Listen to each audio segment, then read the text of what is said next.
PrimeLinkSource.com here, and the watch I'm reviewing today is the Sinn 857 UTC on Tegimented bracelet. It's not the black model, as you can see. It's just the sandblasted bracelet model using Sinn's proprietary Tegimented steel technology, which makes the bracelet, the outside of the steel, of a harder, like a higher hardness than typical stainless steel, making it harder to scratch. And it is noticeable when you wear the watch. It's a lot tougher to get death diving marks on it, and it just doesn't seem to. You can give it quite the beating, and it doesn't scratch too easily. 43mm model here. It doesn't wear that big though. It kind of wears more like a 41 or something like that. Give you an idea. Just zoom it out. So as you can see, it's not overwhelmingly big, and I'm not sure it's because of the way they measured it, or possibly because of these thin lugs here that they didn't expand them out, so it has a bit of a smaller appearance to it. This one's got the GMT or UTC complication, which shows up as a sort of like a fluorescent yellowish green hand there with arrow points around the second inner ring there. The bezel is bidirectional on this model. Loom is only at the 12 o'clock position there. Screw down crown, ETA 2893-2 movement, supposedly the highest grade. So Sinn regulates all their watches to within COSC specs, so I wouldn't expect anything but the best from them.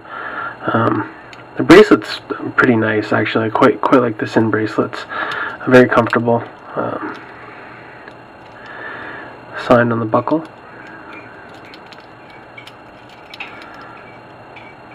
The AR sapphire crystal is double AR coated, so works really well in really bright light. Sweep second there. As you can see, the second hand does hack. I noticed on the forums there was somebody saying that it doesn't hack, but it does, as you can see. And there it goes again. Also, I think another thing I should probably note is the UTC hand on this Sinn. Let's see here. Oh. It moves independently, not the regular hour hand like the Omega and Rolex do. So not quite as useful when traveling. You'd have to set the time and then reset the UTC, as opposed to what you do with the Rolex and Omega watches with the GMT hand. But that's okay. I mean, the majority of the other brands do it this way anyway, so possibly a little more intuitive to watch collectors. One of the other proprietary technologies that Sinn uses on this watch is the copper sulfate capsule here, which is a really light blue. As moisture gets into the case, the copper sulfate capsule gets darker and darker blue as it absorbs the water, absorbs the moisture, and that's to make sure that the movement doesn't get or just corroded by the water and stuff like that. Kind of a neat technology from Sinn. And also a very high anti-magnetic rating on this one. I think 80,000 Gauss or something like that. 200 meter water resistance. All around a pretty good watch. Very good tool watch.